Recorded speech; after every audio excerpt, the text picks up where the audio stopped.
أعوذ بالله من الشيطان الرجيم بسم الله الرحمن الرحيم الحمد لله الذي يصطفي من خلقه أئمة وأعلاما والصلاة والسلام على خير البشر خلقا وعلما وإيمانا سيدنا محمد وعلى آله وأصحابه الذين كانوا صفوة الناس خلقا وعلما وإيمانا وبعد السلام عليكم ورحمة الله وبركاته.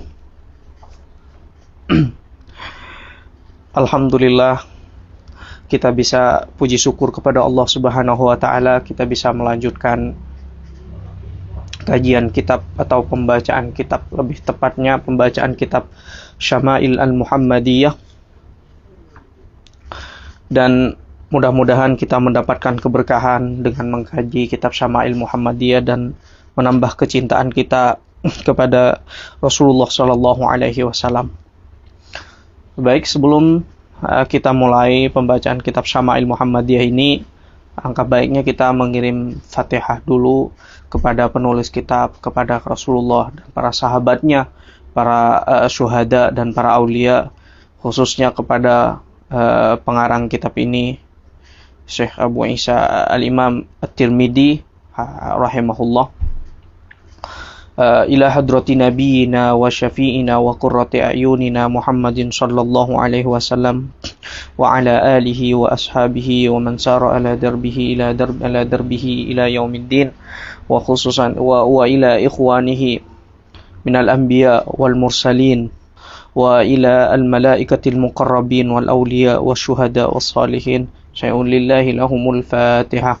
A'udzu billahi minasy syaithanir rajim. Bismillahirrahmanirrahim. Alhamdulillahi rabbil alamin arrahmanir rahim maliki yaumiddin. Iyyaka na'budu wa iyyaka nasta'in. Ihdinas siratal mustaqim. Siratal ladzina an'amta 'alaihim ghairil maghdubi 'alaihim waladdallin. Amin. Wa khususan ila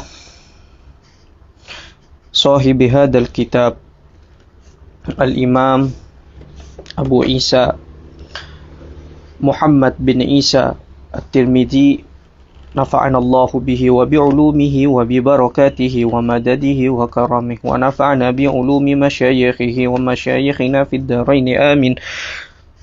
Syai'un lillahi lahumul Fatihah. A'udzu billahi minasy syaithanir rajim. Bismillahirrahmanirrahim. Alhamdulillahi rabbil alamin arrahmanir rahim maliki yaumiddin. Iyyaka na'budu wa iyyaka nasta'in. Ihdinas siratal mustaqim. Siratal ladzina an'amta 'alaihim ghairil maghdubi 'alaihim waladdallin. Amin. وخصوصا إلى آبائنا وأمهاتنا وأجدادنا وجداتنا وعمنا وعماتنا ومشايخنا قدس الله سرهم ونور ضريحهم وجعل الجنة مأواهم وغفر الله ذنوبهم وعلى درجاتهم في أعلى عليين مع الأنبياء والمرسلين والشهداء والصالحين. شيء لله لهم الفاتحة. أعوذ بالله من الشيطان الرجيم. بسم الله الرحمن الرحيم. الحمد لله رب العالمين الرحمن الرحيم مالك يوم الدين. إياك نعبد وإياك نستعين. اهدنا الصراط المستقيم صراط الذين أنعمت عليهم غير المغضوب عليهم ولا الضالين. آمين. Bismillah, kita mulai insyaallah pembacaan kitab Syama'il Muhammadiyah, yaitu tentang kepribadian Kanjeng Nabi Muhammad sallallahu alaihi wasallam. Bismillahirrahmanirrahim. Alhamdulillahi rabbil alamin. Nawaitu at-ta'allum wat-ta'lim wat-tadhakkur wat-tadhkir wan-naf'a wal-intifa' wal-ifadata wal-istifada wal-hass 'ala at-tamassuk bi kitabillahi wa sunnati rasulih wad-du'a ila al-huda wad-dilalata 'ala al-khair ibtigha'a wajhillahi wa mardatihi wa qurbihi wa sawabihi subhanahu wa ta'ala. Bismillahirrahmanirrahim. Kita sudah sampai kepada bab ma jaa fi sifati syurbi Rasulillah sallallahu alaihi wasallam. Kita sudah sampai dalam kitab Syama'il Muhammadiyah ini yang dikarang oleh Al-Imam At-Tirmidzi atau At-Turmudi,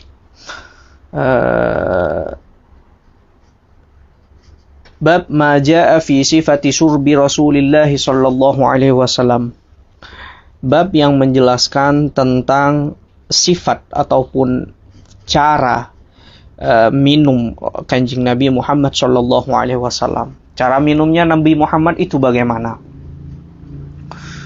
Maka insyaallah kita akan jelaskan dalam beberapa hadis yang sekitar ada yang menjelaskan tentang sifat atau cara minum Kanjeng Nabi Muhammad sallallahu alaihi wasallam. Ini ada sekitar 10 hadis.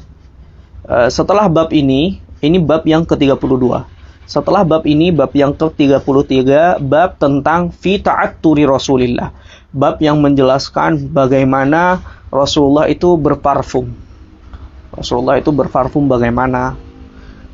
Suaranya jelas ya? Ibu, suaranya jelas? Mohon ditanggapi. Jelas nggak? Kalau kurang jelas, mohon diberitahu.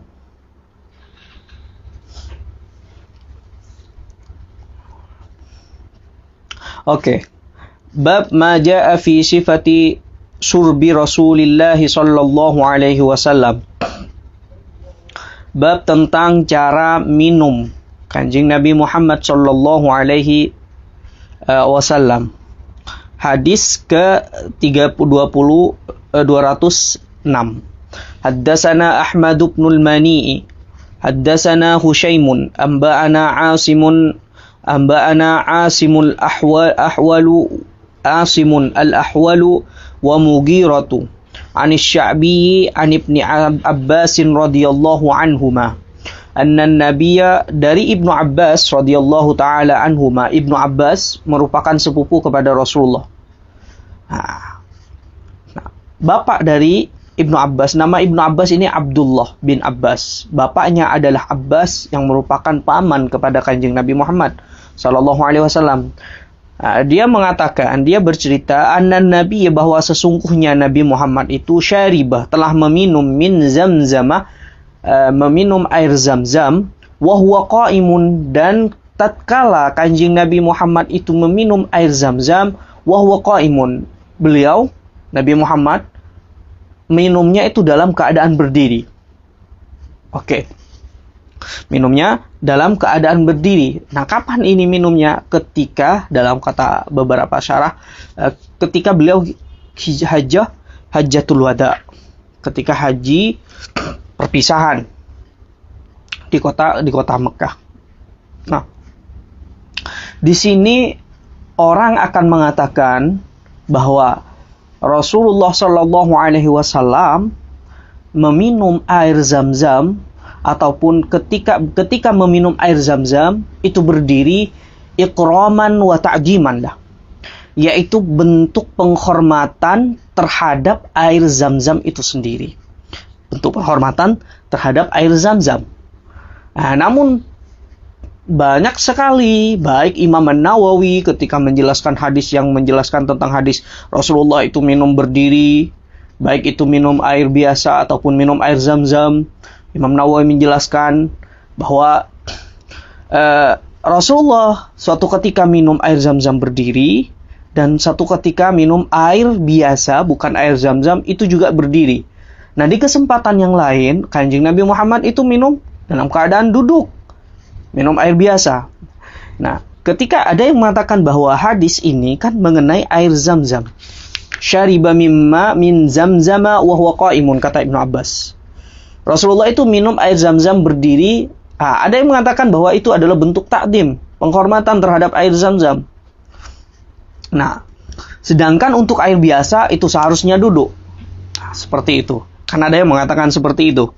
Nah, di sini ulama, khususnya Syekh Al-Bajuri dalam syarah Syama'il Muhammadiyahnya ini mengatakan bahwa ketika Rasulullah minum air zam-zam, baik air zam-zam ataupun air biasa, dalam keadaan berdiri, itu untuk menjelaskan bahwa bolehnya seseorang minum berdiri, toh pun yang diminum itu air zam-zam ataupun air biasa. Seperti itu. Nah, ini juga sebagai bantahan terhadap orang yang mengatakan bahwa minum berdiri itu adalah makruh. Pada hakikatnya, kata Imam Al-Bajuri, itu mubah atau libayanil jawas, untuk memberitahu bahwa orang ketika minum air berdiri itu boleh, tidak makruh dan tidak haram. Nah, seperti itu. Adapun kebanyakan daripada praktek Rasulullah Kanjeng Nabi Muhammad ketika minum air itu kebanyakannya berdiri duduk. Nah, di sisi lain kalau kita tinjau dari segi medis itu lebih baik. Duduk itu lebih baik dan lebih menyegarkan. Nah, tidak tergesa-gesa gitu. Dan saluran air kita nanti ketika kita minum nanti tidak tersumbat atau terhambat di mana-mana di saluran air. Langsung dia nanti kan ada ketika air kita minum dalam keadaan duduk, air yang akan wadah dalam perut kita ini ketika menampung air itu nanti air itu akan tersaring, katanya dalam medis. Saya baca beberapa riset bahwa air itu akan tersaring, tidak langsung masuk seketika. Seperti itu. Berbeda dengan orang yang minum berdiri. Ketika orang minum dalam keadaan berdiri, dia langsung masuk tanpa saringan dan bisa saja dia akan menyorot atau menyeret kotoran yang ada di dinding air tersebut. Nah, kurang lebih seperti itu. Maka itu akan menyebabkan yusabbibud darar, akan menyebabkan penyakit terhadap orang yang biasa minum berdiri. Nah, namun di sini Rasulullah hadis ini mengatakan bahwa baik itu air zam-zam ataupun bukan air zam-zam, apabila orang minum dalam keadaan berdiri itu boleh-boleh saja. Bukan makruh, bukan juga haram. Nah, seperti itu. Tapi lebih baik, sunnahnya itu lebih baik orang itu minum dalam keadaan duduk. Seperti itu. Nah, bukan berarti karena air zam-zam kita harus berdiri, enggak. Disebabkan ada dua kemungkinan. Disebabkan kalau orang minum air zam-zam berdiri, bisa dua kemungkinan. Karena becek, kayak itu kan diharam, apalagi sekarang kan. Di samping-samping tempat sofa dan marwah itu semuanya kan di pinggirannya itu ada pet ataupun pait untuk minum air zam-zam. Dan dia bisa ciprat ke pinggir ketika orang melakukan sa'i di sofa dan marwah. Nah, itu bisa saja becek, makanya tidak baik kalau seandainya itu duduk. Maka ya udah, mura'atil hal, menjaga keadaan, menjaga situasi dan kondisi. Kita minum dalam keadaan berdiri. Nah, itu yang pertama. Mungkin saja orang minum air zam-zam itu dituntut untuk berdiri dikarenakan macet. Karena menunggu banyak orang, ataupun karena ditunggu banyak orang di belakangnya. Maka untuk berdiri, untuk duduk pun merasa sulit. Nah, Islam itu mudah. Yassiru wala tu'assiru, kata Rasulullah. Mudah kan kalau sekiranya kalian lebih enak untuk berdiri, ya udah berdiri. Lihat keadaannya, sikonnya bagaimana, situasi dan kondisinya itu dilihat. Oke, lanjut. Hadis yang ke-207. Itu tadi hadis pertama menjelaskan bahwa Nabi itu minum dalam keadaan berdiri. Dan saya sudah katakan bahwa baik itu air zam-zam ataupun air zam-zam, minum berdiri itu boleh. Oke, minum berdiri itu boleh. Namun yang lebih baik, yang banyak dipraktekkan oleh Rasulullah, itu ketika digabungkan, Rasulullah itu ke sahabat ketika meriwayatkan hadis ini, Rasulullah minum berdiri. Suatu ketika Rasulullah minum duduk. Ketika digabungkan semua hadis-hadis ini, ternyata kebanyakan daripada praktek Rasulullah itu minumnya dalam keadaan duduk. Seperti itu. Hadis yang ke-200 lanjut. Hadis ke-207. Haddatsana Qutaibah bin Sa'idin, haddatsana Muhammad bin Ja'farin, an Husainil Muallimi, an Amr bin Shu'aib, an abihi, an jaddihi qala. Dari Amr bin Shu'aib, dia mendengar ataupun meriwayatkan daripada bapaknya Shu'aib. Dan Shu'aib ini, bapaknya si Amr ini, meriwayatkan daripada kakeknya si Amr, yaitu bapaknya si Shu'aib, Jaddi. Ra'aitu Rasulullah, kata kakeknya si Amr bin Shu'aib, saya pernah melihat Rasulullah sallallahu alaihi wasallam yashrabu qa'iman wa qa'idan. Saya pernah melihat Kanjeng Nabi Muhammad itu dalam satu kesempatan beliau itu minum dalam keadaan berdiri. Di kesempatan yang lain beliau minum dalam keadaan duduk.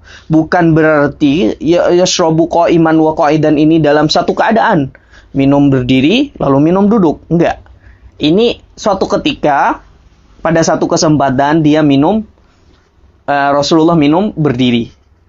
Di kesempatan yang lain dia melihat lagi Rasulullah minum dalam keadaan duduk. Nah, dikumpulkan oleh para ulama, mana sih lebih banyak mana? Minum berdiri kah atau minum duduk? Ternyata yang paling banyak itu praktek Rasulullah dalam keadaan ketika minum itu lebih banyak keduduk. Dan itu secara medis pun lebih baik dan lebih bagus seperti itu.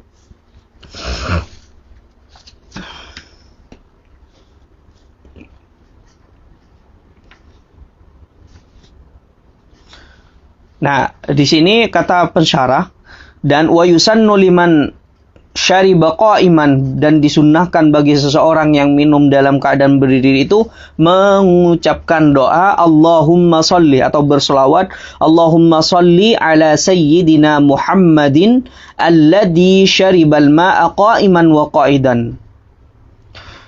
Berselawat kepada Rasulullah sallallahu alaihi wasallam yang Rasulullah itu pernah ataupun telah juga meminum dalam keadaan berdiri dan juga dalam keadaan duduk. Nah, baca selawat ini Allahumma sholli ala sayyidina Muhammadin alladhi syaribal ma'a qa'iman wa qa'idan.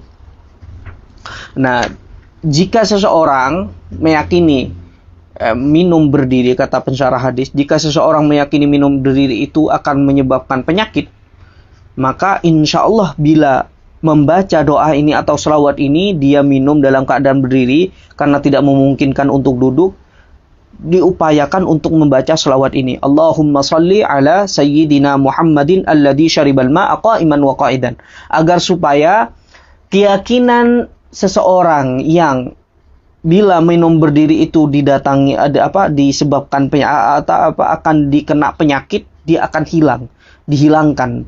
Disebabkan apa? Disebabkan membaca selawat kepada Rasulullah sallallahu alaihi wasallam, karena yang mempraktekkan ini juga Kanjeng Nabi Muhammad sallallahu alaihi wasallam. Haddatsana, hadis yang ke-28. Haddatsana Ali bin Hujrin qala haddatsana Ibnul Mubaraki an Asimil Ahwali an Asy-Sya'bi an Ibni Abbas radhiyallahu anhuma qala Saqaitun Nabiyya, saya Abdullah bin Abbas lagi mengatakan Saqaitun Nabiyya, saya memberikan minum kepada Rasulullah sallallahu alaihi wasallam min Zamzamah, daripada air Zamzam.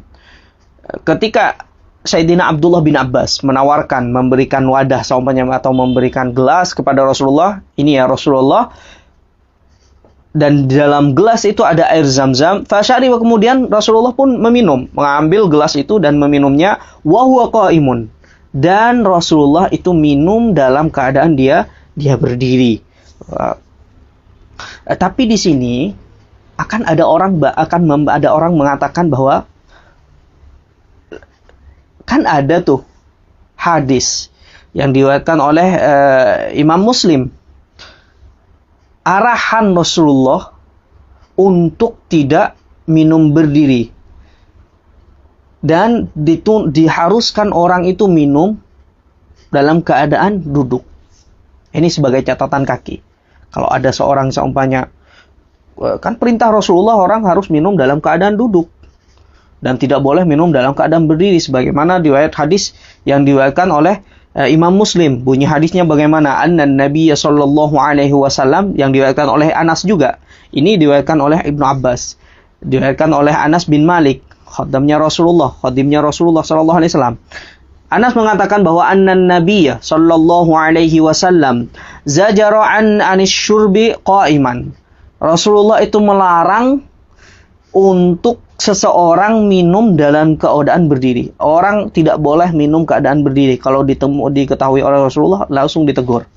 Seperti itu kata Anas bin Malik, sebagaimana diriwayatkan oleh Imam Muslim dalam Sahih Muslimnya. Dan satu riwayat juga dalam kitab Muslim, yang ini riwayat perawi hadisnya lain.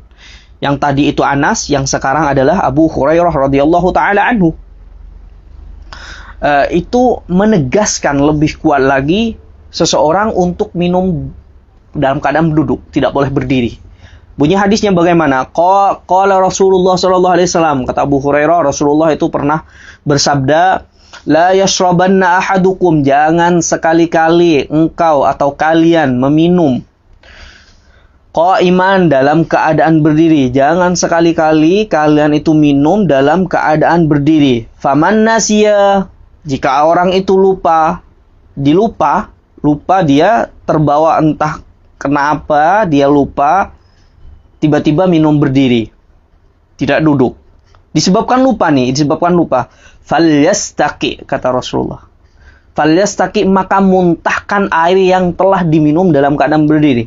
Nah, ketika kita lihat, seakan-akan hadis ini bercanggah dengan hadis yang diriwayatkan oleh Imam Tirmidzi dalam Syama'il Muhammadiyahnya ini. Nah, yang tadi dua hadis yang diriwayatkan oleh Al-Imam Muslim dalam Sahih Muslim nih, dalam Sahih Muslim, tidak boleh seseorang itu minum dalam keadaan berdiri dan dianjurkan untuk minum dalam keadaan duduk. Bahkan ditegaskan lagi, orang yang lupa, bukan disengaja nih, orang yang lupa dia minum dalam keadaan berdiri, falyastaqi, muntahkan dia. Keras kan? Ini keras. Kenapa? Karena disuruh muntahkan, disuruh keluarkan. Tapi untuk menggabungkan keduanya, Imam Nawawi ketika mensyarah atau memberi penjelasan tentang hadis Imam Muslim ini, itu an-nahyu an surbil ma'i qa'iman mahmulun 'ala tanzih. Larangan di sini bukan berarti haram secara mutlak. Tapi larangan di sini kepada makruh tanzih, bukan makruh tahrim. Larangan di sini bukan yang memberikan impact hukum haram, tapi cuma tanzih saja. Lebih baik untuk dilakukan atau lebih baik untuk ditinggalkan supaya orang tidak minum berdiri. Lebih baik ditinggalkan minum berdiri itu, lebih baik ditinggalkan. Dan lebih baik untuk melakukan minum dalam keadaan duduk. Seperti itu kata Imam Nawawi. Nah, bukan berarti Rasulullah ketika melarang seseorang untuk minum dalam keadaan berdiri itu bukan berarti dia haram. Namun Rasulullah melakukan itu ingin menjelaskan kepada kita bahwa itu adalah boleh, libayanil jawaz. Boleh-boleh saja seseorang minum dalam keadaan berdiri. Seperti itu.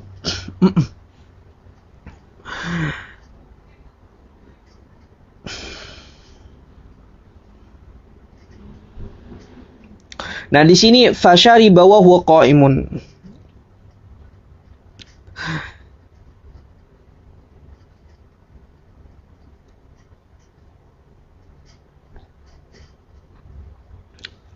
Hadis yang ke-209. Haddatsana Abu Quraib bin Muhammad bin Ala wa Muhammad bin Tarif al-Kufi. Qala Muhammad Ibnu Tarif Al-Kufi itu mengatakan Amba'ana ibnu Al-Fudail Anil A'mashi An Abdul Malik ibni Maisarata Anin Nazzal ibni Sabrata Qala An-Nazzal ibni Sabrata, Nazzal ibnu Sabrah berkata, Utiya Aliun radhiyallahu ankum bikuzin min ma'in. Suatu ketika Sayyidina Ali, tadi kan Rasulullah ketika berada di kota Madinah dan kota Mekah. Sekarang Sayyidina Ali sudah berpindah ke Kufah. Dia sudah menjadi Amirul Mukminin di Kufah. Nah, ketika di Kufah, Sayyidina Ali, Utiya Aliun radhiyallahu anhu bikuzin min ma'. Ada seseorang memberi Sayyidina Ali itu segelas air. Wa huwa fir rahbati, dia tengah berada di tanah lapang di Kufah, rahbah. atau di halaman yang luas di Kufah. Fa'akhadha, kemudian Sayyidina Ali itu mengambilnya minhu, dari air yang diberikan itu, kaffan faghasala yadayhi. Di sini berarti bukan satu gelas yang diberikan oleh orang itu. Mungkin bisa juga satu ember yang besar. Kenapa? Karena di sini mengatakan fa'akhadha minhu kaffan. Sayyidina Ali mengambil air yang diberikan tadi itu kaffan, dengan segenggam tangannya, faghasala yadayhi, kemudian dia mencuci tangannya. Wa madmadah, kemudian Sayyidina Ali pun berkumur, wastansyaqah, dan menghirup air. Nah, ini muqaddimah wudu.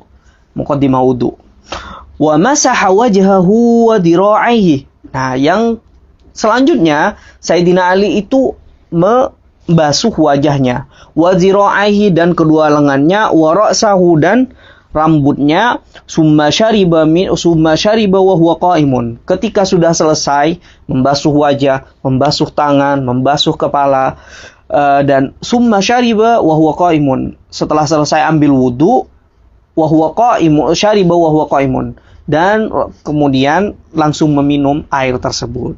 Setelah ambil wudu selesai, Sayyidina Ali langsung minum tuh.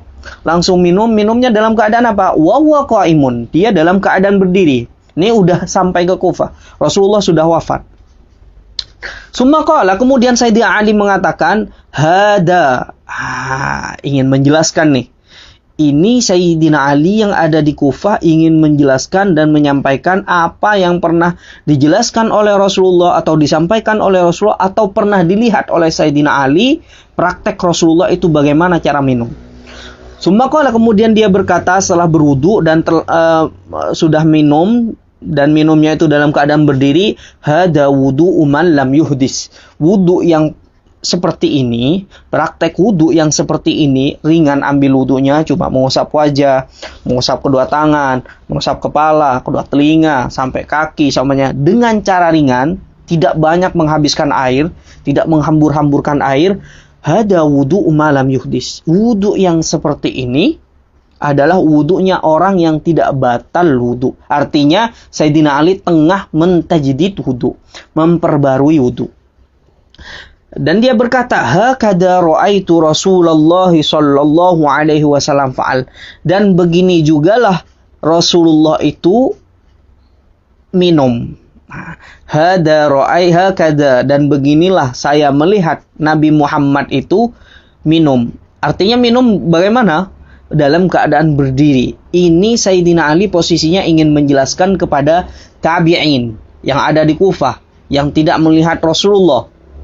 Karena mereka ada di Kufah, tidak sempat berjumpa Rasulullah, lalu kemudian disampaikan oleh Sayyidina Ali, nih, begini nih, cara Nabi Muhammad, cara Nabi kalian dulu berwudu ketika mentajdid wudu, ketika memperbarui wudu, dan begini juga Nabi Muhammad minum. Nah, Sayyidina Ali ingin mengatakan bahwa Rasulullah itu minumnya bukan cuma duduk saja, pernah juga berdiri. Oleh karena itu saya ingin menyampaikan juga praktek minum Rasulullah yang dalam keadaan berdiri, bukan cuma dalam keadaan duduk saja, kata Sayyidina Ali. Dan dalam riwayat yang dibawakan oleh Imam Bukhari ada tambahan daripada hadis ini. Hakada ra'aitu Rasulullah fa'al. Dalam riwayat Bukhari itu ketika sudah syariba qa'iman, Rasulullah dia mengatakan Sayyidina Ali syariba qa'iman, inna nasan yakrahu, karena ini di lafadz yang di dalam Sahih Bukhari, inna nasan, tambahannya inna nasan, bahwa ada seseorang, yakrahu itu tidak suka atau melarang seseorang, ayyushraba untuk minum, wa huwa qaimun, dia dalam keadaan berdiri. Wa inni ra'aitu Rasulullahi fa'ala kama ra'aitumuni fa'al. Dan sesungguhnya saya telah melihat Rasulullah itu melakukan praktek minum itu sebagaimana kalian lihat. Sebagaimana kalian lihat itu seperti apa? Minum dalam keadaan berdiri. Itu tambahan daripada riwayat yang dibawakan oleh Al-Imam Al-Bukhari dalam Sahih Bukharinya. Nah, Saya ingin minum, kata Sayyidina Ali, saya ini minum dalam keadaan berdiri di depan kalian, ingin menjelaskan bahwa karena ada seseorang di sana mengatakan minum berdiri itu makruh, tidak boleh. Itu. Dan saya ingin membantah seseorang yang mengatakan seperti itu dan ingin menjelaskan yang benar sebagaimana dilakukan oleh Rasulullah yang saya lihat. Dan praktek yang saya lakukan ini, yang sebagaimana kalian lihat adalah pernah dilakukan oleh Kanjeng Nabi Muhammad SAW. Seperti itu. Nah, hadis yang ke-210. Haddatsana Qutaibah bin Sa'idin wa Yusuf bin Hammadin qala haddatsana Abdul Waris bin Sa'idin an Abi Asim an Anas bin Malik radhiyallahu anhu. Diriwayatkan dari Anas bin Malik radhiyallahu taala anhu, semoga Allah meridainya, annan nabi, bahwa sesungguhnya Nabi Muhammad sallallahu alaihi wasallam ini cara lain nih. Yang tadi cara praktek Rasulullah itu minumnya apakah beliau duduk ataupun berdiri. Kata pensyarah hadis mengatakan manusia itu mempunyai 7 keadaan. Berdiri, duduk, berjalan, dan bersandar, ruku, bersujud, dan bersandar sambil miring, muttaqi, muttaji', dan dia berbaring. Nah, 7 keadaan ini kata pensyarah hadis, yang menjelaskan hadis ini memungkinkan seseorang untuk minum. Dia bisa minum dalam keadaan berdiri, dia bisa minum dalam keadaan duduk, dia bisa minum dalam keadaan berjalan, bahkan dalam keadaan bersandar, bahkan dalam keadaan berbaring pun dia bisa minum. Tapi yang paling selesa, yang paling nyaman bila seseorang itu ingin minum, mau minum, dia yang paling nyaman dalam keadaan apa? Dalam keadaan duduk. Nah, oleh karena itu kebanyakan praktek Rasulullah ketika minum itu duduk. Dan dibuktikan secara medis juga duduk itu bisa melancarkan perairan kita dan menghilangkan penyakit-penyakit juga. Dan bisa cek secara medis, dan saya sudah baca beberapa riset itu, tidak perlu saya menjelaskan di sini. Nah, meskipun Rasulullah SAW tidak pernah, coba perhatikan, hal seperti ini pun, kesehatan kita pun diperhatikan Rasulullah, diajarkan kepada kita. Apa yang kurang dari Rasulullah kemudian?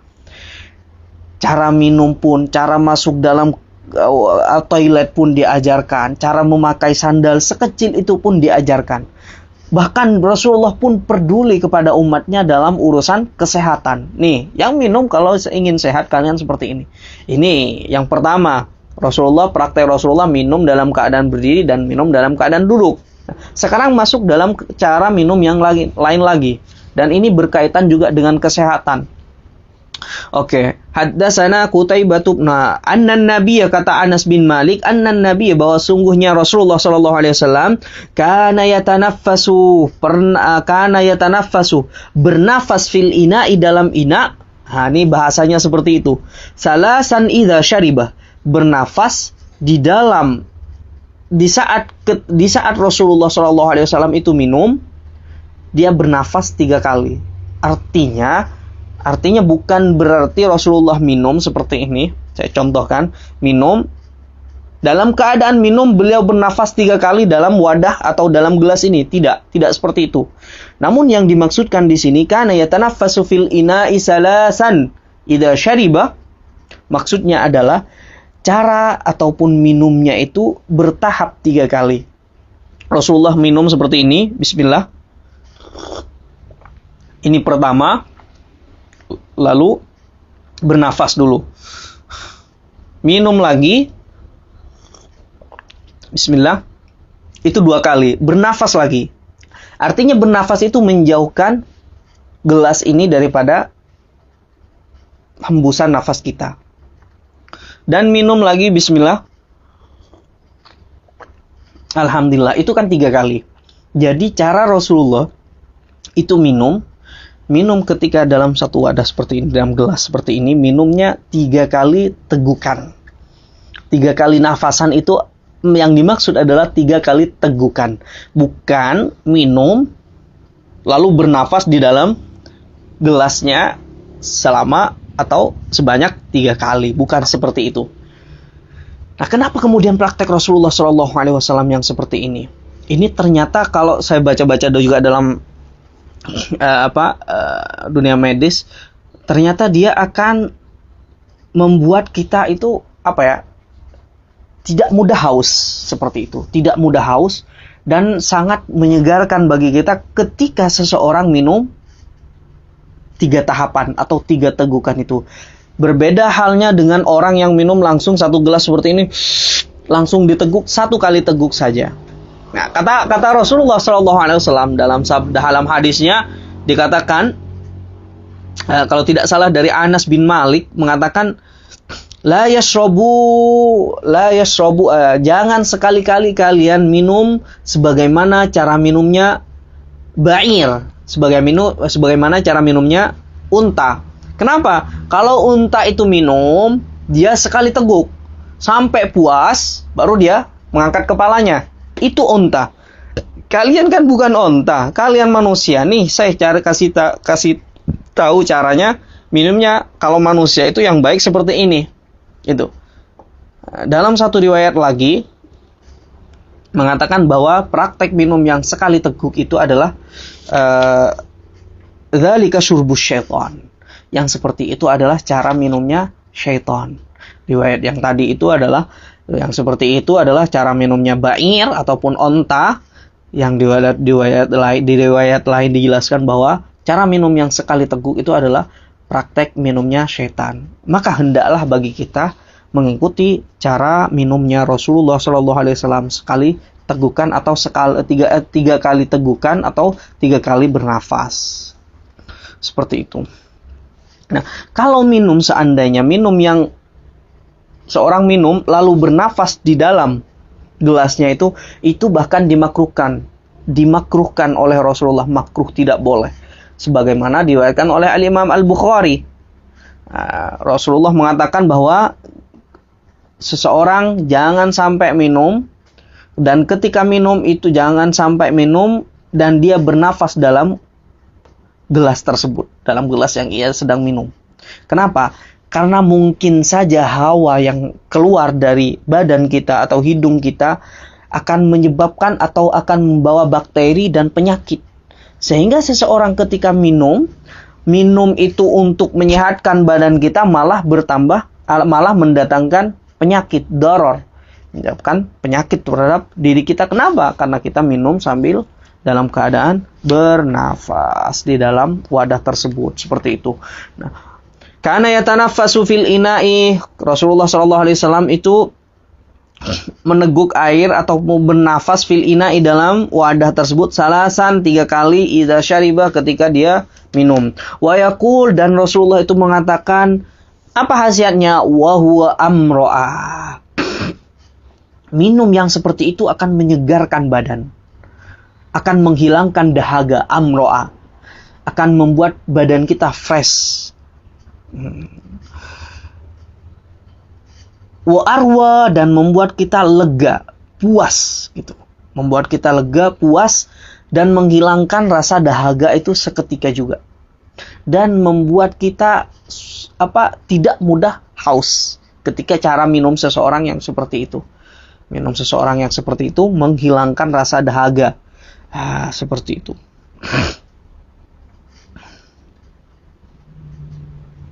Nah, cara minumnya yang tadi saya sebutkan kan. Kalau seseorang itu minum 3 kali kan, 3 kali tegukan bismillah. Dianjurkan untuk baca bismillah, dan sesudah minum alhamdulillah. Terus seperti itu sampai 3 kali.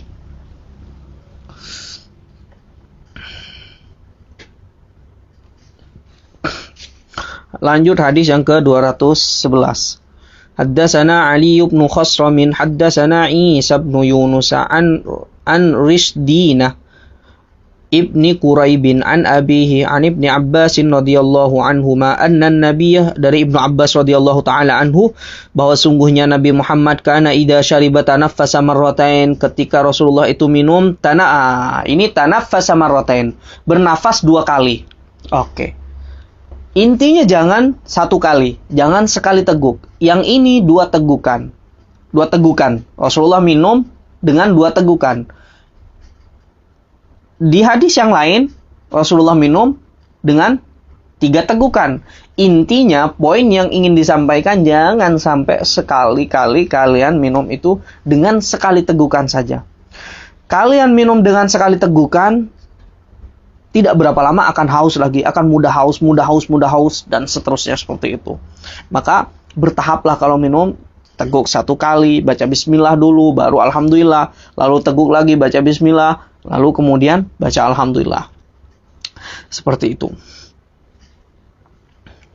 Hadis yang ke-212, haddatsana Ibnu Abi Umar haddatsana Sufyan an Yazid bin Jabir an Abdurrahman ibn Abi Amrah an jaddatihi Kabsyah qalat dakhala alayya an-nabiy fashariba min fi kirbatin mu'allaqatin qa'iman. Kabsyah, di sini Kabsyah Al-Ansari ya, bintu Sabit Al-Ansari, dia seorang perempuan dari sahabiyah Ansor. Rasulullah suatu ketika bertamu ke rumahnya, fasyariba min fihi, kemudian Rasulullah minum ketika bertamu datang ke rumahnya.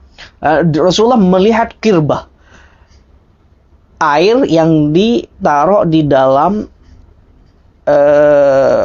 kulit, baik itu kulit unta ataupun kulit kambing. Lalu ada apanya ya? Ada paitnya ya, dari bawah itu dia menghadap ke bawah seperti ini. Nah, ini bagaikan kirbah. Wadah air yang terbuat dari kayak gentong lah. Nah, wadah yang terbuat dari kulit kambing ataupun kulit sapi ataupun kulit onta, lalu diberi selang di bawah ini. Selangnya ini ada tutupnya seperti ini. Dia kalau dibuka seperti ini bisa langsung diminum seperti itu. Nah, di sini tengah digantung oleh siapa? Oleh Kabsyah. Lalu kemudian Rasulullah berdiri minum dari wadah ataupun kirbah yang digantung itu qaiman, dalam keadaan berdiri. Nggak mungkin dong Rasulullah meminta kepada siapa? Kabsyah, oh Kabsyah, tolong ambil kirbah itu atau wadah yang terbuat dari kulit itu, turunkan dulu, saya mau minum. Enggak. Artinya Rasulullah di sini mura'atul hal. Yura'il hal. Melihat situasi dan kondisi dan tidak ingin memberatkan orang dan tidak ingin mengajarkan kepada umatnya ini cara beragama yang sulit, cara beragama yang monoton gitu. Tidak seperti itu. Rasulullah, ya udah kalau dia digantung, saya tidak ingin menyulitkan Kabsyah dan saya tidak ingin menyiksa diri saya juga, maka Rasulullah minum dalam keadaan berdiri. Kenapa? Karena wadah air tersebut yang terbuat dari ini biasanya digantung kalau di Arab. Nah, biasanya digantung, lalu dia buka kirbahnya itu, selangnya itu, lalu diminum oleh Rasulullah SAW. Lalu minum dari selang tersebut. Fakumtu ila fiha faqata'tuhu. Nih, cerdasnya Kabsyah. Fakumtu, kemudian saya berdiri setelah Rasulullah SAW selesai minum. Fakumtu ila fiha, kemudian saya memotong selang ujung selang tersebut. Dia potong. Nah, seperti ini nih. Dia ambil ininya nih, dia potong. Kenapa? Karena Rasulullah tadi minumnya dari sini. Dari sini lalu dipotong oleh Kabsyah. Untuk apa? Faqata'tuhu. Saya tidak ingin, kata Kabsyah ini juga dipraktekkan oleh Ummu Sulaim, bapaknya ibunya Anas. Kenapa? Apa yang diinginkan oleh mereka? Bekas minum Rasulullah dari selang tersebut. Ingin mengatakan bahwasanya saya tidak ingin seseorang menyentuh setelah Rasulullah SAW menyentuh selang ini. Kenapa? Karena selang ini sudah diberkahi dengan disentuhnya bibir mulia Rasulullah SAW. Oleh karena itu saya ingin simpan ujung. Dia potong nih sini, dia potong. Saya ingin menyimpan ujung selang ini tabarrukan dan tidak mau betul memperlama. Tabarruk, istisfa. Jadi bahkan kalau mereka minum, nanti bekas minum Rasulullah SAW yang dari selang tadi itu dia taruh ke dalam air untuk istisqa, untuk menyembuhkan sakit dia. Kalau dia sakit, maka dia minum dari bekas ininya Rasulullah SAW yang disentuh oleh bibir Rasulullah. Ini keberkahan. Dia mengharap berkah. Kalau seandainya orang yang mengatakan mengambil berkah, ngalap berkah, itu adalah pelaku syirik, maka berapa banyak daripada sahabat Rasulullah SAW yang akan kita tuduh syirik. Na'udzubillahi min dzalik. Nah, ini Kabsyah. Kabsyah mengatakan, fakumtu ila fiha. Saya potong, kemudian saya berdiri, kemudian saya potong selang ujung daripada kirbah tadi. Saya potong. Kenapa? Karena selang tersebut sudah disentuh bibir mulia Rasulullah SAW. Dia akan menjadi berkah selagi dia disentuh oleh Rasulullah SAW. Bayangkan coba. Nah, dan saya tidak rela selang itu kemudian disentuh oleh orang lain setelah disentuh Rasulullah SAW. Allah, betul, begitulah kecintaannya para sahabat Rasulullah SAW sampai segitunya ya. Hadis yang ke-213. Haddatsana Muhammad bin Bashar, haddatsana Abdurrahman bin Mahdi, haddatsana Azrat bin Sabit al-Ansari an Sumamah ibni Abdullah qala. Sumamah ibni Abdullah berkata bahwa dia pernah kana Anas bin Malikin, bahwa dia pernah melihat ataupun pernah mendengar Anas bin Malik itu radhiyallahu taala anhu yatanaffasu, atau melihat dia melihat Anas bin Malik. Sumamah bin Abdullah itu melihat Anas bin Malik yatanaffasu, dia bernafas fil ina'i salasan, dia meneguk air sebanyak 3 kali ketika dia minum. Wa za'ama, dan dia mengira, bahwa Anas ini mengira, za'ama ini lebih tepat diartikan kata ulama hadis, qala, dan dia berkata, annan nabiyya, ketika ditanyakan, kenapa kamu minum dengan 3 kali tegukan seperti ini? Apakah ada contoh daripada Rasulullah? Apakah ini diajarkan ataupun dipraktekkan Rasulullah? Kata Sumamah. Wa za'ama, dan kemudian dia berkata, annan nabiyya, bahwa sesungguhnya Nabi Muhammad itu kana yatanaffasu fil ina'i salasan. Bahkan Nabi Muhammad mempraktekkan seperti itu. Ketika minum, dia meneguk airnya itu 3 kali. Boleh sampai habis dengan 3 kali tegukan, boleh juga tidak sampai habis. Yang penting caranya itu mengikuti Rasulullah SAW.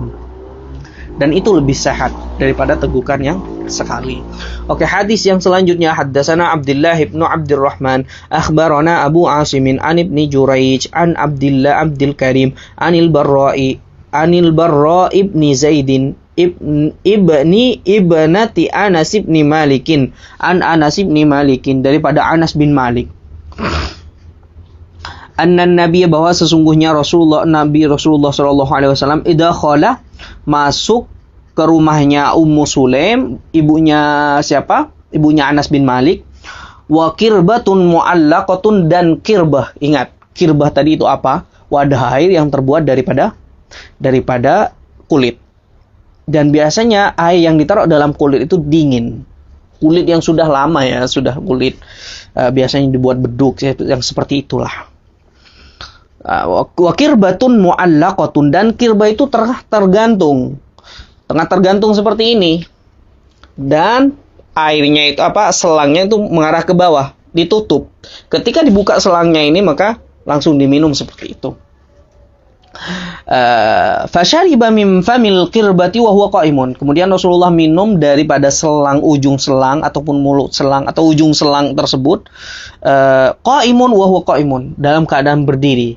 Lagi-lagi kan saya katakan bahwa tidak mungkin Rasulullah mau menurunkan ini dulu, enggak. Dia menjaga situasi dan kondisi juga. Faqamat Ummu Sulaim, setelah Rasulullah minum dalam keadaan berdiri lalu kemudian duduk lagi, Ummu Sulaim sekarang berdiri. Untuk apa? Apa kata Ummu Sulaim? Saya mendatangi ujung lagi, sama. Saya mendatangi ujung kirbah tadi. Faqata'atha, dan kemudian saya memutus selang ataupun memotong selang kirbah tadi. Ujungnya itu dipotong oleh yang disentuh oleh bibir Rasulullah, bibir mulia Rasulullah SAW itu dipotong oleh Ummu Sulaim. Dipotong, disimpan, dijaga. Tidak mau orang itu nyentuh ini lagi. Karena sudah disentuh Rasulullah. Nah, saya akan simpan untuk apa? Tabarrukan wastisfaan. Untuk saya mendapatkan berkah dan mendapatkan obat nanti ketika saya sakit. Ini saya celup ke dalam air dan saya minum airnya. Kenapa? Karena ini sudah pernah disentuh bibir Rasulullah SAW. Rasulullah rajulun mubarak. Fakullu ma yata'allaku bihi dan semua Rasulullah itu adalah laki-laki yang diberkahi oleh Allah. Semua yang berhubungan, semua yang disentuh oleh Rasulullah, pernah disentuh oleh Rasulullah akan diberkahi oleh Allah Subhanahu wa taala. Maka Ummu Sulaim ini pandang, cerdas. Segera diambil oleh Ummu Sulaim. Hadis yang ke-215, haddatsana Ahmad bin Nasr an-Naisaburi, anba'ana Ishaq bin Muhammadin al-Farwi, haddatsatna Ubaidah bintu Nailin atau Nabilin, an Aisyah binti Sa'd bin Abi Waqqas, an abiha, anna Nabiyya Aisyah binti Sa'id bin Abi Waqqas. Nah, Abi Waqqas pernah bercerita anna Nabi, bahwa sesungguhnya Nabi Muhammad sallallahu alaihi wasallam kana yasrabu qa'iman, pernah minum dalam keadaan berdiri. Dan ini sebagai penutup daripada hadis yang menjelaskan bahwa Rasulullah sallallahu alaihi wasallam, cara minum Rasulullah sallallahu alaihi wasallam. Yang tadi Rasulullah pernah minum berdiri, dan Rasulullah pun juga dalam banyak kesempatan minum dalam keadaan duduk. Nah, kebiasaan Rasulullah bila air Zam-Zam yang diminum oleh Rasulullah minum dalam keadaan berdiri. Karena mungkin di situ antri, di situ becek, tidak memungkinkan untuk duduk. Sehingga Rasulullah memilih untuk berdiri. Nah, minum air biasa pun Rasulullah juga berdiri. Nah, buktinya seperti di rumahnya Ummu Sulaim dan di rumahnya Kabsyah juga. Tapi kebanyakan praktek Rasulullah ketika minum itu duduk dalam keadaan duduk. Oke, kita akan baca bab dalam cara berparfum Rasulullah SAW. Bab yang ke-33. Kita baca 2 ataupun 3 hadis karena sudah hampir 1 jam ini. Bismillahirrahmanirrahim. Bab yang ke-33, bab ma jaa fi ta'atturi Rasulillah sallallahu alaihi wasallam. Bab cara berparfum Rasulullah, ataupun bab yang menjelaskan Rasulullah itu pernah berparfum. Oke, gini. Kita tahu di awal Syama'il Muhammadiyah kita membaca bahwa kana rihuhu ahsana rih. Dikatakan bahwa bau badan Rasulullah, aroma badan Rasulullah sallallahu alaihi wasallam saja itu udah lebih baik, sebaik-baiknya bau harum gitu ya. Sebaik-baiknya aroma. Jadi badan Rasulullah itu adalah sebaik-baiknya, baunya itu adalah sebaik-baik aroma. Lalu kemudian kenapa Rasulullah masih memakai parfum? Kalau sudah dinyatakan bahwa aroma badan Rasulullah itu adalah mengalahkan semua misik yang ada di muka bumi ini, bahkan mengalahkan semua bau harum atau aroma-aroma harum di muka bumi ini. Apa yang ingin disampaikan oleh Rasulullah? Nah, di sini beliau ingin mengajarkan kepada kita. Kita ini harus menjaga badan kita. Kita ini harus bersih. Dan tidak cukup daripada itu, kita harus menjaga orang yang ada di sekitar kita, jangan sampai dia tersakiti oleh bau badan kita. Kita harus bersih. Seperti itu Rasulullah SAW. Meskipun sudah harum, sudah bersih badan Rasulullah, tapi Rasulullah ingin mengajarkan. Bahkan minyak itu sendiri tidak bisa mengalahkan aroma badan Rasulullah itu sendiri. Namun ingin mengajarkan, mencontohkan kepada kita, jangan sampai ada yang ketinggalan gitu. Tidak ingin sampai ada yang ketinggalan kepada umat saya ingin mengajarkan semuanya. Cara berpakaian, cara berparfum, cara memakai sandal, cara keluar dan masuk ke dalam toilet ataupun keluar dari toilet. Beliau ajarkan seperti itu. Nah, Ummu Sulaim suatu ketika nih, kisah di awal-awal Syama'il Muhammadiyah ini dijelaskan bahwa Ummu Sulaim Suatu ketika Rasulullah Shallallahu Alaihi Wasallam itu tidur, terlelap dan mengalirkan keringat, mengalir dari jidat Rasulullah Shallallahu Alaihi Wasallam itu keringat. Diambillah oleh Ummu Sulaim, dia ambil daun, lalu diambil keringat yang mengalir daripada dahi Rasulullah Shallallahu Alaihi Wasallam, diambil oleh Ummu Sulaim dan diletakkan di suatu wadah. Ketika Rasulullah Shallallahu Alaihi Wasallam, ini berkali-kali loh terjadi. Ketika Rasulullah Shallallahu Alaihi Wasallam bertanya, ya Ummu Sulaim, untuk apa engkau lakukan itu? Untuk apa keringatku itu? Apa kata Ummu Sulaim? Menjawab kepada Rasulullah Shallallahu Alaihi Wasallam, ya Rasulullah, aku akan jadikan keringatmu ini sebagai minyak wangi. Dan kata Ummu Sulaim, ketika saya jadikan keringat Rasulullah itu sebagai minyak wangi, dan saya menemukan baunya itu atau aromanya itu lebih wangi, lebih harum daripada minyak wangi itu sendiri. Ya Allah, itu keringat Rasulullah Sallallahu Alaihi Wasallam. Bagaimana dengan aroma badannya? Dia bahkan mengalahkan wewangian yang ada di muka bumi ini, aroma badan Rasulullah Sallallahu Alaihi Wasallam. Allahumma sholli wa sallim ala Sayyidina Muhammad. Nah, seperti itu.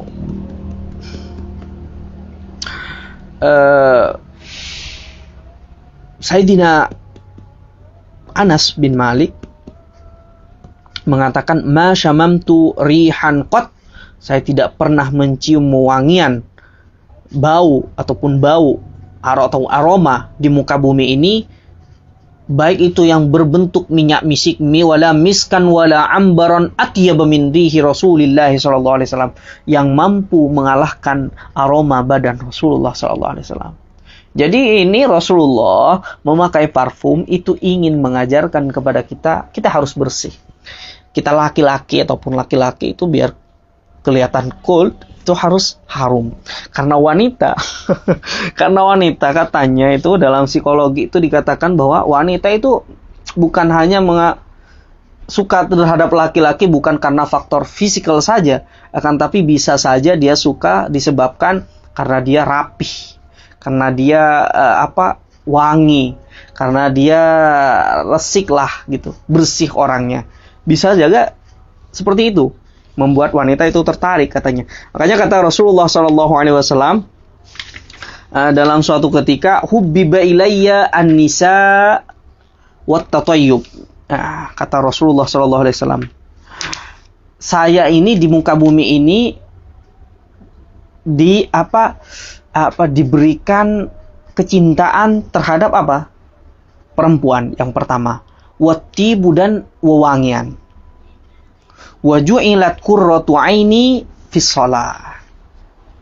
Dan Allah menjadikan untuk saya ketenangan, ketentraman hidup ketika saya dalam keadaan salat, katanya. Jadi hubbiba ilayya an-nisa wattib.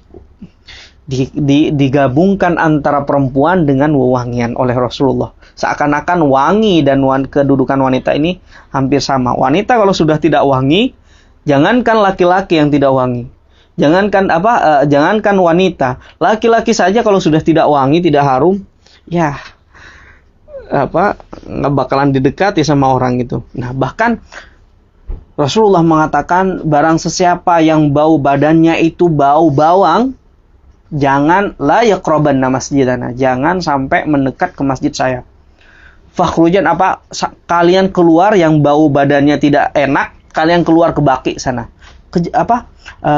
Ini dikecam oleh Rasulullah SAW. Kenapa? Bahkan dimakruhkan, tidak boleh seseorang itu pergi Jumat sedangkan dia bau badannya bau bawang. Bawang itu kan baunya menyakitkan, membuat panas ini. Khususnya bawang merah kan membuat panas hidung atau bahkan mata juga. Jadi sangat menyakitkan terhadap orang yang ada di samping kita. Ya, kita sadar dirilah kalau untuk ada pertemuan gitu, ada perjumpaan, ya untuk laki-laki untuk menghias dirinya dan memakai minyak seperti itu, biar orang yang ada di sampingnya itu seperti ini, Kenapa ini ingin muntah ke apa? Mau muntah apa? Bukan mau muntah. Iya, mau muntah karena karena bau kamu gitu. Jadi hadis yang pertama 216. Haddatsana Muhammad bin Rafi'in wa ghairu wahidin qalu anba'ana Abu Ahmad Az-Zubairi haddatsana Saibanu an Abdullah bin al-Mukhtari an Musa bin Anas bin Malik an abihi dari Musa bin Anas bin Malik an abihi. Anas bin Malik mengatakan qala, dia berkata, kana li Rasulillah sallallahu alaihi wasallam, Rasulullah itu memiliki sukkatun yatatayyabu minha. Sukkah, ini ulama menjelaskan sukkah ini bisa juga wadah minyak yang di dalamnya itu bisa diisi misik, bisa diisi ambaroh ataupun minyak-minyak bau lain. Nah, itu bisa berarti wadah. Yang kedua bisa juga dia berarti bukan wadah tapi bentuk minyak. Minyak yang sudah dicampur-campur. Campur dari misik, dari ambar, dari menblue, dari yang lain-lain. Nah, itu bisa disebut sukkah. Tapi bisa dua kemungkinan. Cuma di sini kalau kita mengatakan sukkatun yatatayyabu minha, mengatakan minha berarti yang diinginkan ini adalah wadah. Karena pakai min. Kalau sukkatun yatatayyabu biha, alhamdulillah ya Allah. Kalau menggunakan biha pakai ba bukan minha, maka yang diinginkan atau maksudnya adalah sukkah di sini minyak. Namun di sini minha bisa juga sukkah ini yatatayyabu minha pakai minha litab'id, artinya litab'id itu bukan sekali pakai. Kalau sukkah yatatayyabu biha, dia sekali pakai saja. Minyak dia berarti sukkah itu berarti minyak tapi sekali pakai. Tapi kalau sukkah yatatayyabu minha menggunakan minha, maka dia dipakai berkali-kali. Makanya maknanya kata Ibnu Hajar Al-Asqalani itu litab'id. Namun bisa saja terserah diartikan wadah, bisa juga minyak. Gitu. Jadi intinya apa yang ingin disampaikan di sini? Rasulullah itu memang punya wadah khusus, untuk minyak, untuk parfum. Minyak itu yang saya maksud adalah parfum Rasulullah. Jadi dia sukkah itu adalah wadah parfumnya Rasulullah yang bulan ini mungkin ditaruh misik, bulan ini ditaruh menblue, bulan ini taruh pokoknya lah nama-nama minyak itu. Seperti itu. Kita terkadang ada laki-laki bahkan jangankan minyak, wadah minyak aja nggak punya di rumahnya gitu. Khususnya orang yang merokok nih. Saya sering menjadi korban orang perokok karena saya sendiri tidak merokok. Menjadi korban teman-teman yang ngerokok. Saya pernah satu rumah di Mesir itu dengan orang yang perokok. Ya Allah, bau baju saya pakai berjibun-jibun minyak pun tetap bau asap rokok. Seperti itu. Jadi memang nggak tahu dah perokok itu kenapa betah dengan bau asapnya itu ya. Karena dia sangat nempel ke baju kita. Asapnya itu sangat nempel dan baunya kurang enak seperti itu.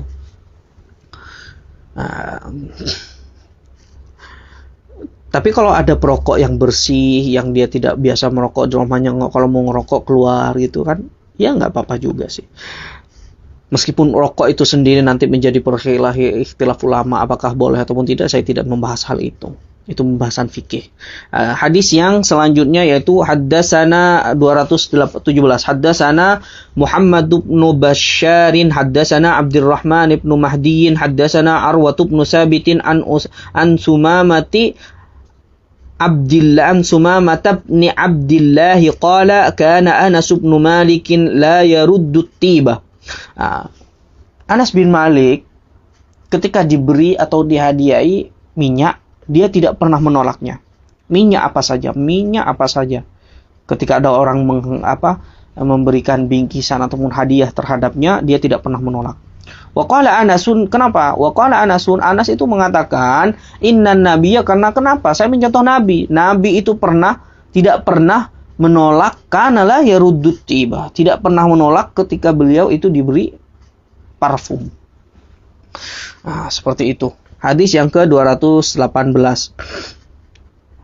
Haddatsana Qutaibah bin Sa'id, haddatsana Ibnu Abi Fudaikin an Abdullah bin Muslim bin Jundubin atau Jundabin an abihi an Ibni Umar, daripada Ibnu Umar atau Abdullah bin Umar, qala Rasulullah sallallahu alaihi wasallam, dia berkata bahwa Rasulullah itu pernah mengatakan salasun, 3 hal, 3 la turad, jangan sampai ditolak. Ketika seseorang ada seseorang memberikan 3 ini, jangan pernah ditolak oleh kalian.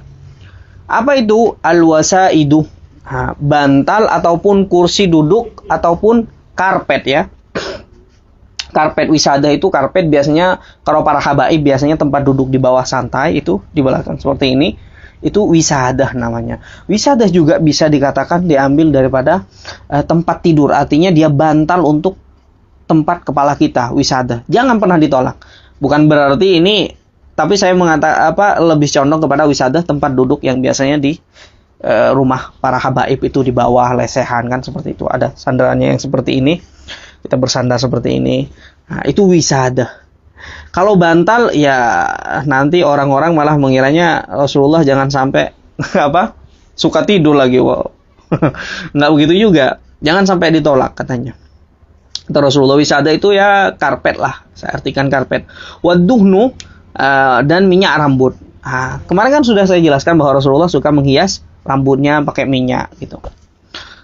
Bahkan sampai minyak Rasulullah itu dari saking senangnya Rasulullah, kopiahnya pun ketika dibuka itu banyak dengan bekas minyak Rasulullah, dari saking sukanya Rasulullah menggunakan minyak rambut. Wattibu, dan juga parfum.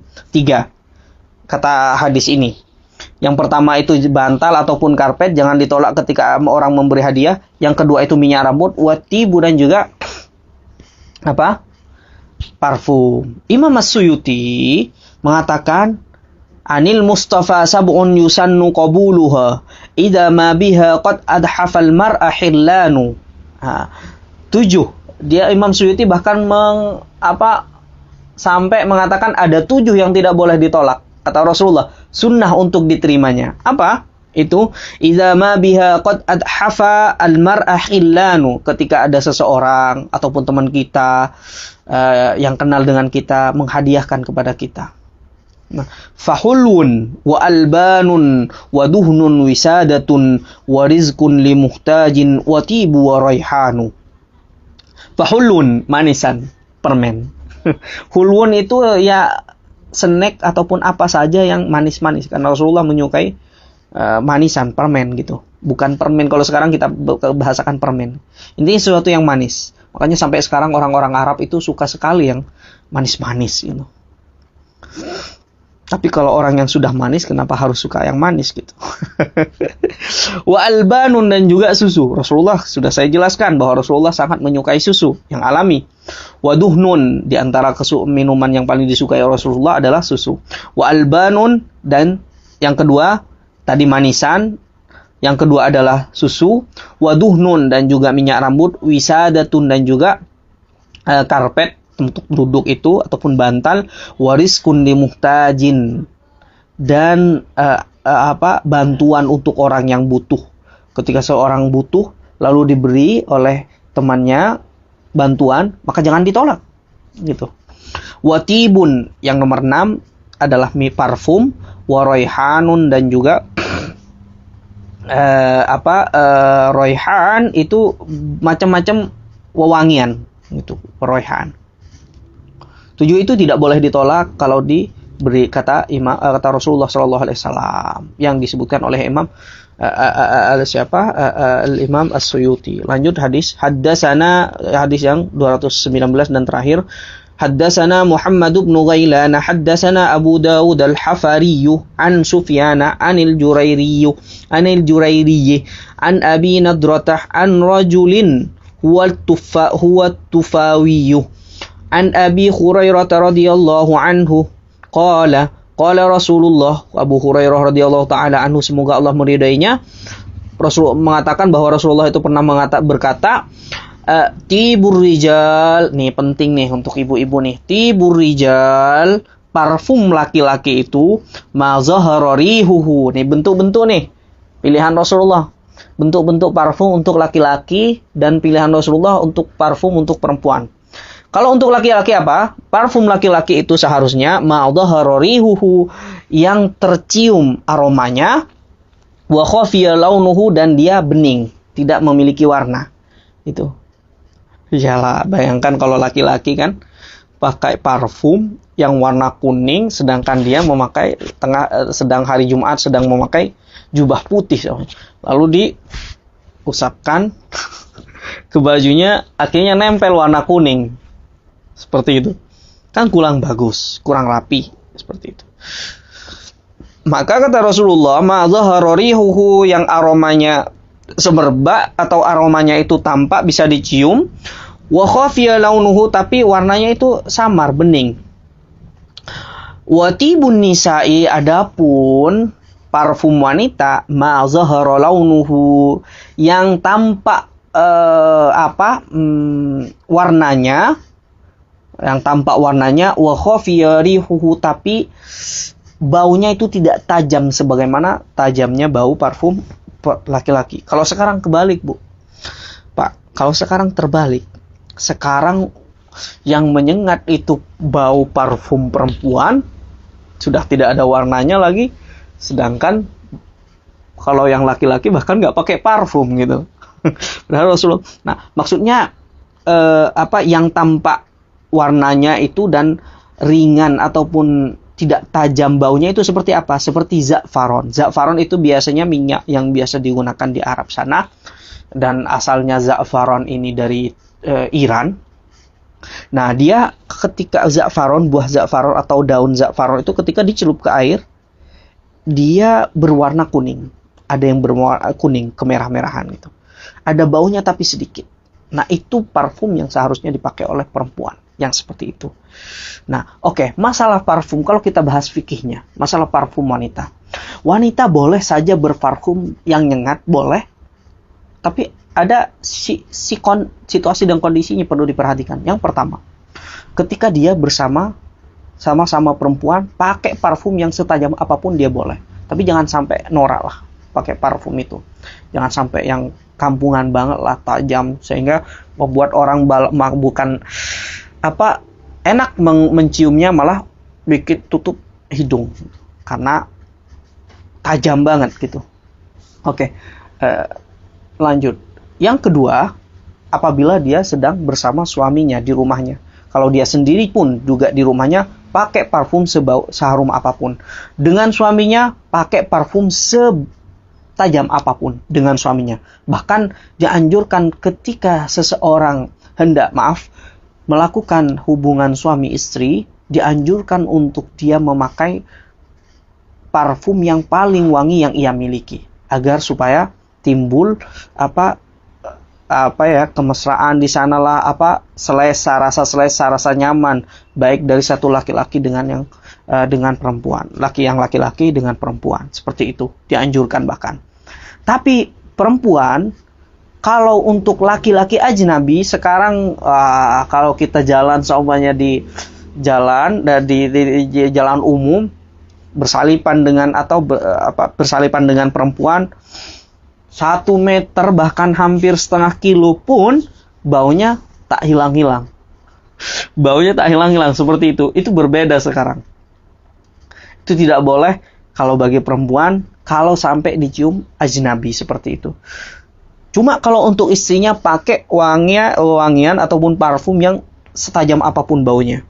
Ataupun untuk kumpul-kumpul di majelis, di masjid, itu sama-sama perempuan pakai parfum apa saja, harum apa saja. Tapi ketika sudah sampai dicium laki-laki ajnabi yang bukan ada ikatan mahram dengan dia, itu bisa menyebabkan fitnah. Maka saat itulah diharamkan seorang perempuan memakai parfum yang zahara rihuhu, yang semerbak baunya, bisa dicium oleh orang lain yang ajnabi, seperti itu. Oke. Itu saja hadis yang ke-20. Ternyata hadis yang 20 ini cuma berbeda periwayatan dan konteksnya atau diksinya sama isinya dengan yang di hadis 219. Maka lanjut pertemuan seminggu depan insyaallah, dan mudah-mudahan berkah mendapatkan ilmu kita sehingga kita lebih mengenal Rasulullah sallallahu alaihi wasallam dengan mengkaji Syama'il Muhammadiyahnya, mengenal Rasulullah sedikit demi sedikit kita tambah tahu bagaimana Rasulullah, bagaimana kebiasaan Rasulullah, bagaimana apa yang dicintai Rasulullah, apa yang diperintahkan oleh Rasulullah agar supaya tidak ditolak ketika diberi oleh seseorang, ketika dihadiahi oleh teman-teman kita, sehingga kita tahu, nah, oh seperti ini Rasulullah, oh seperti ini Rasulullah menyarankan kita, seperti itu. Bahkan cara berparfum pun Rasulullah mengajarkan kepada kita, baik laki-laki ataupun perempuan. Dan mudah-mudahan bermanfaat. Wallahu taala alam bisawab. Mohon maaf jika ada kalimat yang kasar yang tidak patut keluar daripada lisan saya, dan mudah-mudahan saya diampuni oleh Allah Subhanahu wa taala, dan jika yang keluar itu adalah baik, maka itu datangnya daripada Allah Subhanahu wa taala. Dan kita pada malam ini adalah malam Jumat, perbanyak selawat dan jangan lupa doakan saya. Mudah-mudahan diampuni dan ditutup aib-aibnya oleh Allah Subhanahu wa taala. Oke, jika ada pertanyaan, Allahu taala alam bisawab.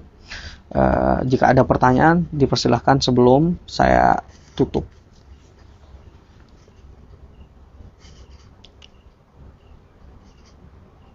Ustadz, hukum perempuan, ada pertanyaan. Hukum perempuan memakai parfum itu bagaimana? Lalu cucian yang diberi multo atau diberi parfum di laundry itu bagaimana Ustaz? Oke. Yang pertama, wanita memakai parfum itu kan sudah saya jelaskan tadi, sudah saya singgung ya. Wanita memakai parfum itu boleh dengan melihat keadaan dia dengan siapa dulu. Denganlah istri suaminya, wah harus pakai parfum yang paling mahal yang diimpor dari Amerika, bahkan dari Eropa, bahkan dari Mesir, dari manalah, Saudi. Pakai yang paling ini dengan suaminya untuk menjalin kemesraan, keharmonisan. Oke. Yang kedua, jika dia sama-sama perempuan, pakai parfum apa saja, tapi jangan sampai norak gitu. Dan bersama mahramnya juga dia tidak apa-apa. Tapi jika dengan laki-laki ajnabi, laki-laki yang tidak ada ikatan mahram, laki-laki yang bukan suaminya, lalu kita berjalan di jalanan, laki-laki itu kemudian mencium bau semerbak tersebut, langsung terkesima dia. Maka saat itu dia memancing laki-laki dan membuat fitnah saat itu. Maka saat itu diharamkan bagi seorang perempuan. Kalau dia menetap di rumahnya, diam saja di rumahnya, dia pakai parfum seharum apapun, bahkan serumah, dia lengket parfumnya, tidak jadi masalah. Itu bagus bahkan. Karena itu menandakan wanita itu resik dan bersih. Seperti itu. Adapun parfum ataupun yang ditaruh di multo, itu kan cuma tampak. Nah, ini maksudnya Rasulullah SAW. Sama kayak tadi. Ma zahara launuhu. Dia cuma tampak ininya saja, warnanya saja, tapi wa khafiya rihuhu, tapi ringan baunya. Itu tidak apa-apa untuk perempuan yang seperti itu. Dan itu jangka waktunya tidak begitu lama, dan ketika bersalipan dengan atau berpapasan dengan laki-laki pun kita tahu itu bisa membedakan kalau itu multo ataupun parfum. Dan seperti itu biasanya tidak mengundang fitnah. Karena laki-laki pun juga menggunakan multo, ya, gitu. Berbeda, memang ada ciri khas bau parfum wanita itu, aroma parfum wanita itu memang mempunyai ciri khas beda. Dan dia selalu membuat terkesima dengan laki-laki, pada laki-laki yang ketika dia berpapasan dengannya. Bahkan kata saya tadi, setengah meter pun belum hilang bau parfumnya. Dari saking kerasnya parfum perempuan seperti itu. Oke, mungkin itu saja. Ustadz, izin tanya, parfum yang mengandung alkohol jika dibawa sholat, hukumnya yang bagaimana? Oke, hukumnya bagaimana? Kemarin sempat saya singgung mengenai alkohol itu. MUI, kalau kita melihat dulu ke negara kita, lokal saya, ke negara lokal kita, fatwanya bagaimana? MUI tidak menganggap alkohol itu adalah perkara yang haram kalau dia bercampur dengan parfum. Parfum yang diberi alkohol dulu. Alkohol ada yang mengatakan haram, ada yang mengatakan tidak haram. Oke? Ada yang mengatakan haram, ada yang mengatakan tidak haram.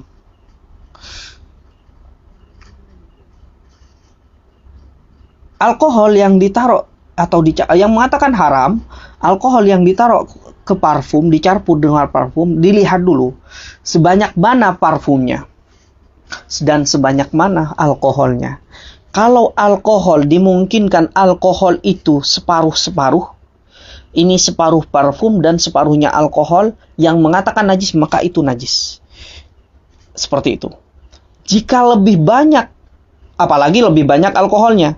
Jika yang lebih banyak itu parfumnya, alkohol itu hanya sebagai pelengket ataupun sebagai penguat ketika kita semprotkan seperti ini, artinya tidak seberapa saja, maka dia tidak dikatakan najis dan boleh dibawa sholat.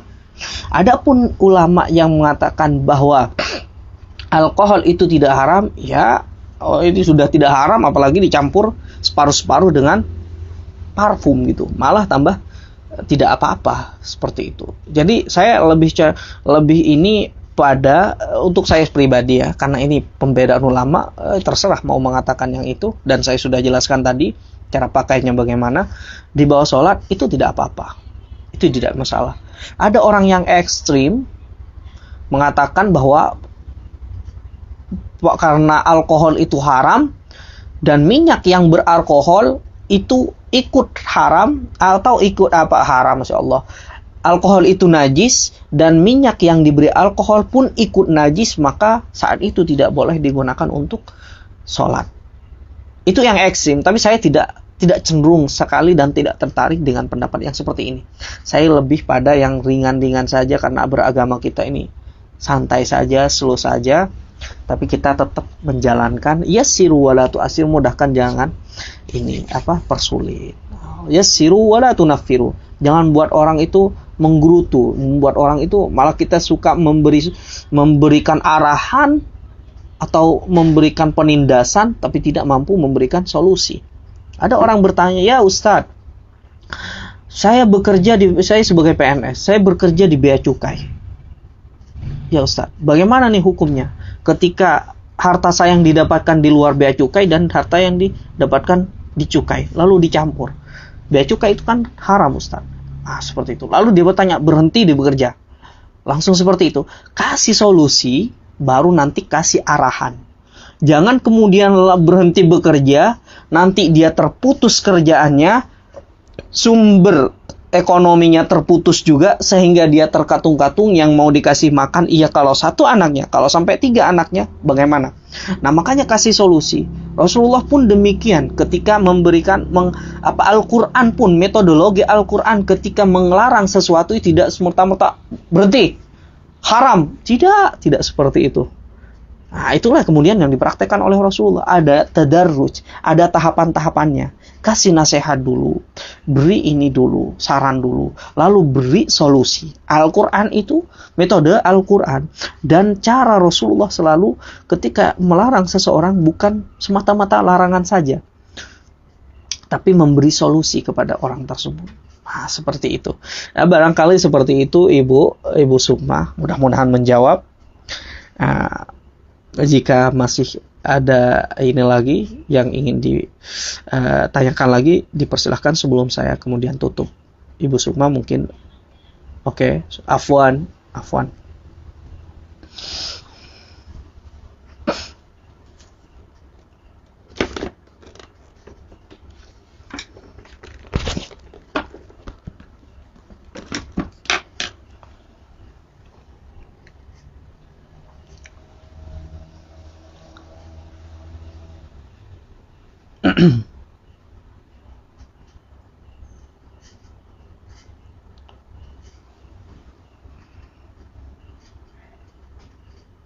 jazana wa iyyakum wa iyyakunna.